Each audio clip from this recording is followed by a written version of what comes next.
Well, welcome once again. This is the Doctor of Digital at the Doctor of Digital podcast.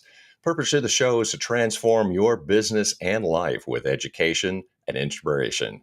I introduce busy business leaders to trends in business, technology, and marketing to highlight people you should know.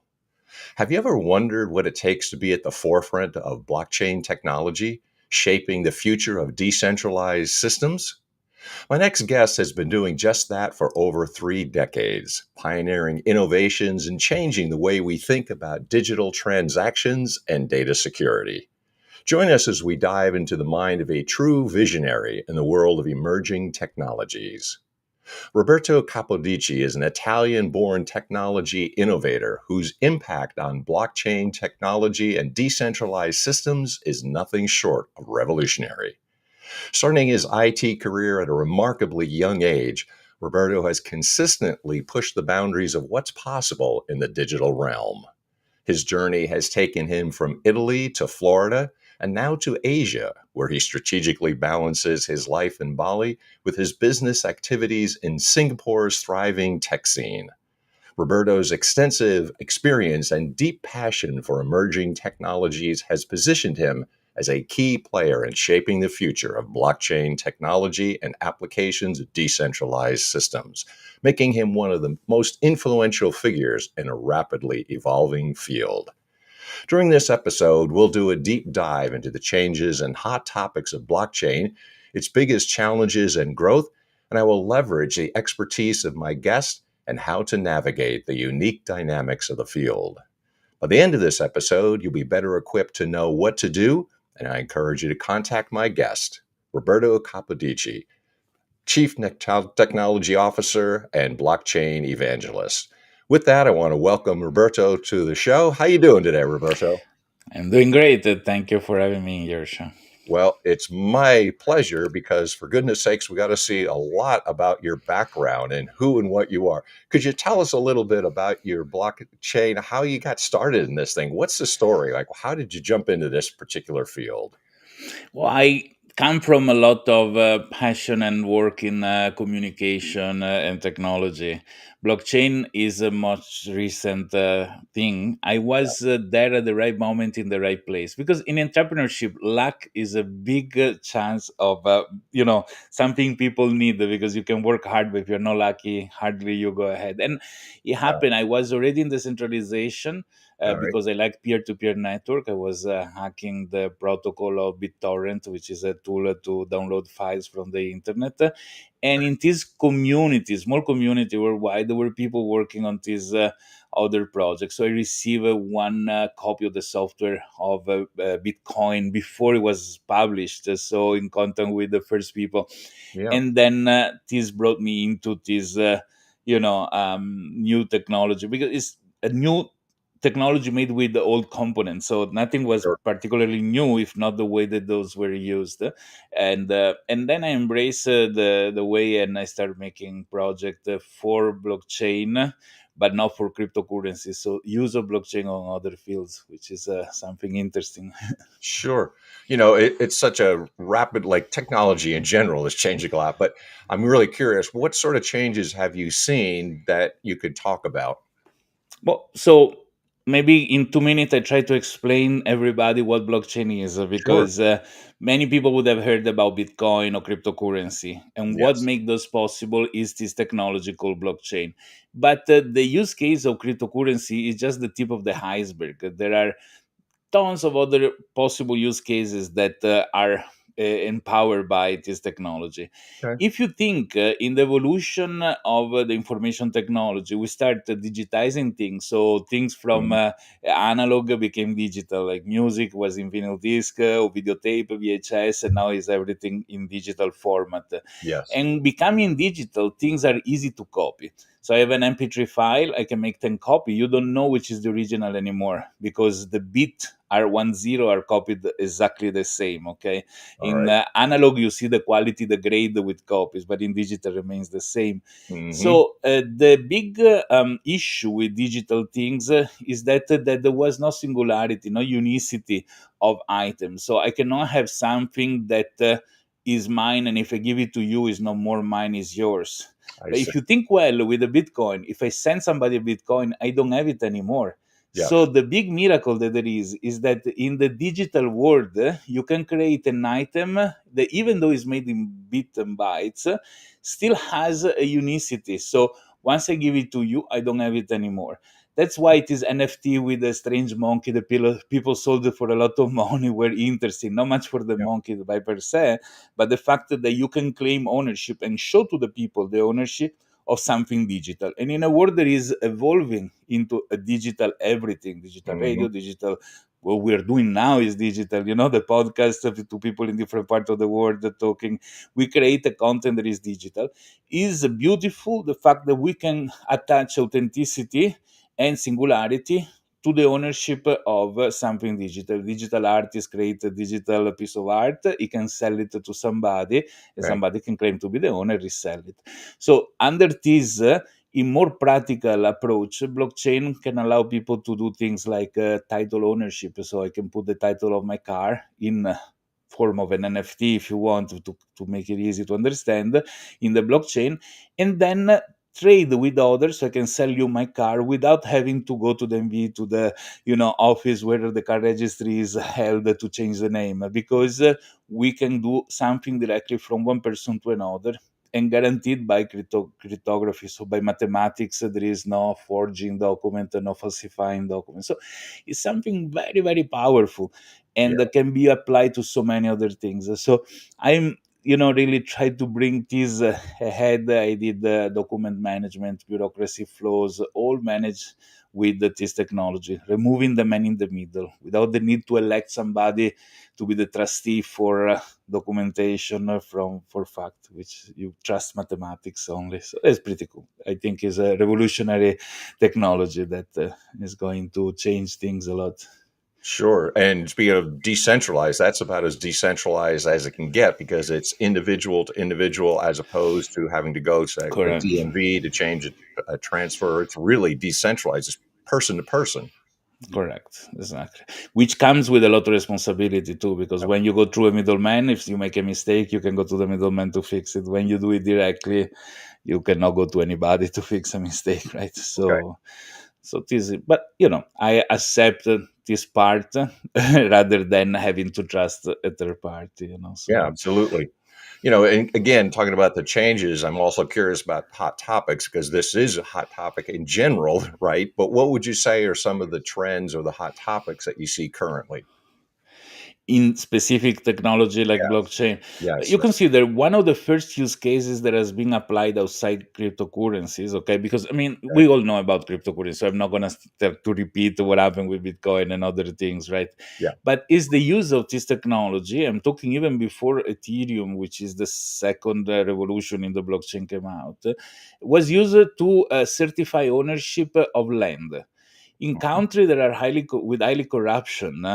There are people in the registry of land that start deleting the name of one farmer and put the name of their cousin, and suddenly they are legally owned of a huge piece of land just because they falsify. It happened to in Italy as well, so Mm. not only in third world country. Okay, so external commission, like they did this project where the registry would record it in a blockchain format, so cryptographically secure, so there is no corruption in place to change the name. The name change would happen only cryptographically signed, so with an audit of who did the change, when and what.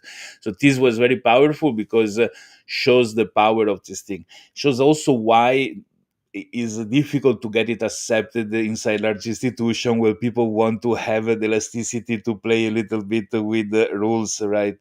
So Yeah. it's a little bit of an interesting aspect. Nobody will say no, but it's a slow process. Mostly when it comes to large institution government, they never embrace new technology Yeah. on the fly.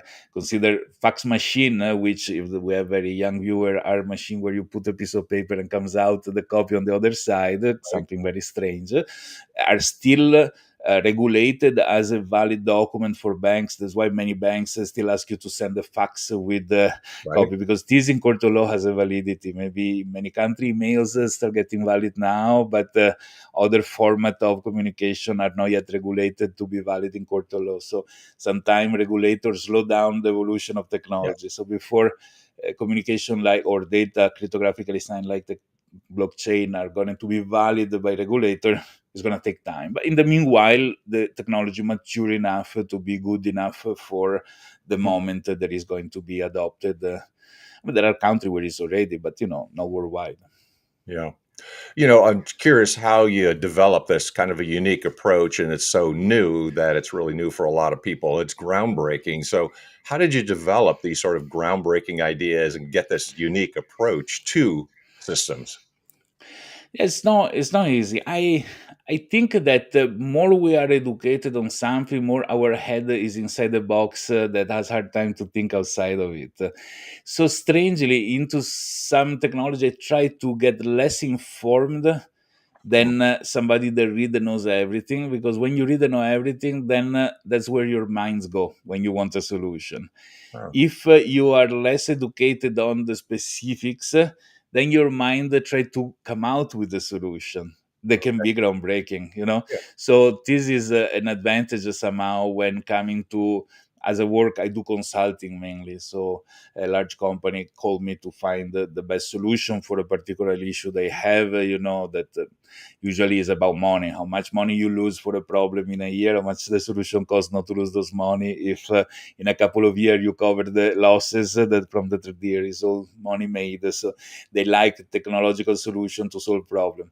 So arriving in a place with a fresh mind to be able to come out with a solution that is not been taught before, because probably when they come to me they already tried other things and they failed, Let's see. is the perfect approach to come out with the powerful solution that can actually take. And this comes out to be most of the time, or sometime, if you want, some innovation or some groundbreaking approach to particular problems, a new technology or new approach to things. That's how I think things happen. So you're thinking outside the box. I'm curious too, because you have such an interesting international background from Italy to Florida to Bali to Singapore. Has that had an impact, or is that, would you say, maybe has gotten you multicultural and then open to innovation or more open to new ideas? Surely getting to know different culture and working with people in different culture, and something that taught me a lot is also how to approach, how to be more respectful with people, because sometimes by culture, like Western country, we're much more direct. We say things, when you do consulting, is very difficult because some clients want to hear you to say to them what they want to hear and not what you Mm. actually need to tell them. So it becomes super difficult to say, no, you're doing the wrong choice, you need to change this thing. Terrible to say you made a mistake there. So you need to be able to communicate. So you become a sort of psychologist as well when it comes to make sure the client is happy, and yet you can help them to do the right choice. And this is very different, based on different culture, different country. Europe itself is variegated from country to country. It's not just you travel very small distance, you have a completely different culture, even inside the single nation. So having these extremes from super west like the United States, and super east like Asia, I can really approach well many different point of view, and in also how solutions need to be applied. Uh, for example, customs, you cannot disrupt the way people work. So many times somebody is used to do one particular thing. You need to come with a Sure. solution that approach the way that they work, not that they change the way that they work. So for Mm. example, in Asian many countries, China, because like they like to stamp things. That's the stamp is like in Japan. In place of signing, people have personalized stamps that they use. So how you let them keep working the same way, but you need to build up a stamp that has a Bluetooth things that save in the computer the moment that has been stamped, or can combine pictures. So there is a lot of interesting approach that maybe are not the most ideal in terms of Mm. technology, but they are the most ideal in terms of adoption.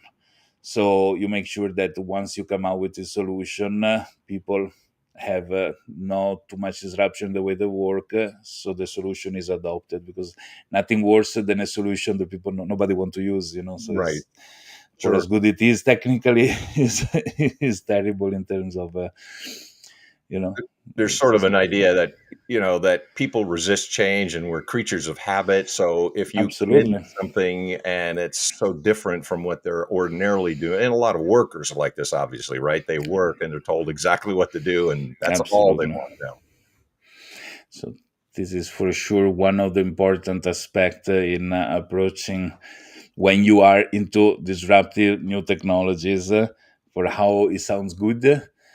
When it comes to the real job, then you have this sort of problems, right? That you need to leave people doing their work the way they know how to do it, and you put behind, underneath the layer of innovation, for which their work become 10 times more effective, it becomes much more secure, errors are detected, but the way they work change very little to nothing, so that's, this is beautiful also to see this. What are the what are the most convincing things for people when you introduce blockchain technology to them? Do they see, and do you explain how this is better or makes a job easier, faster, quicker, what have you? Interesting. Most people call me because they want to add new technologies to what they do. Okay. Okay.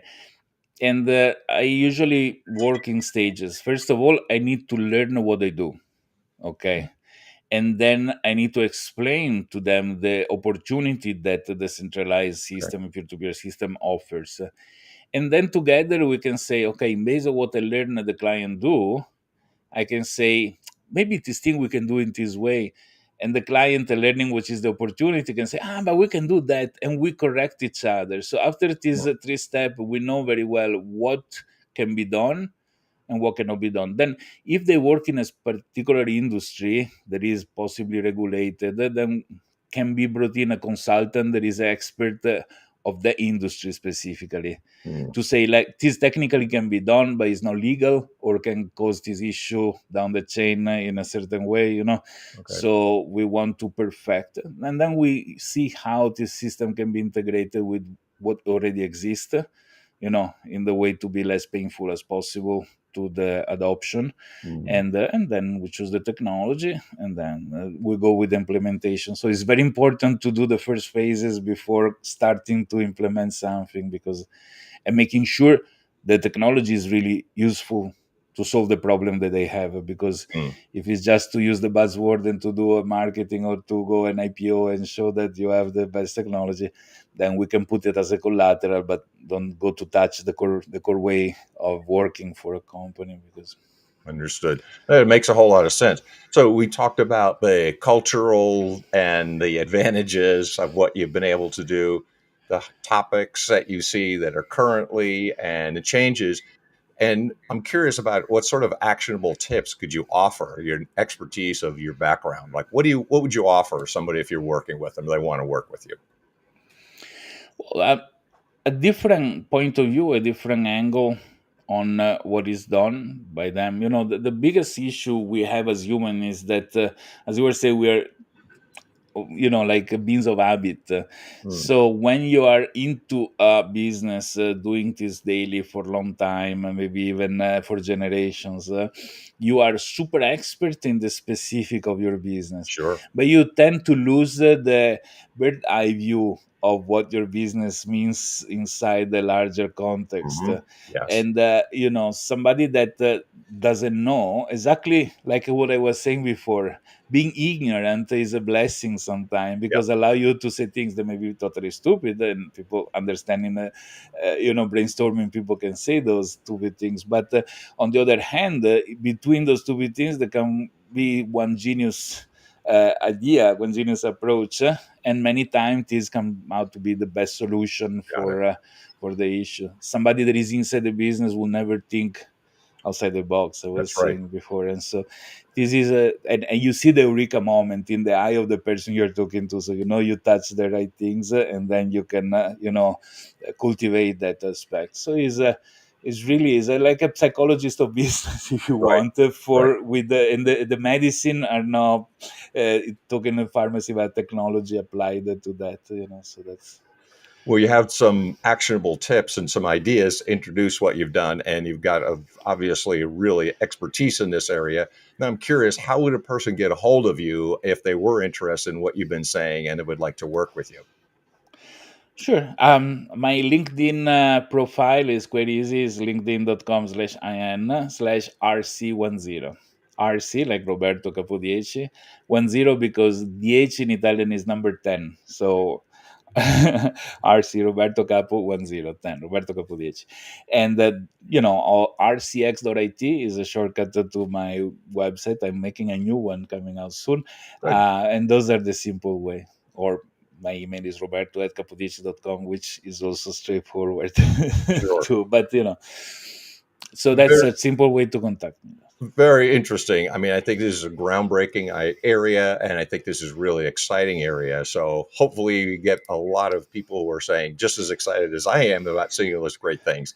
Thanks for taking some time out. I really appreciate your time, and I really appreciate you showing Thank you up for on having me. today. Thank you so much, Roberto. Thanks.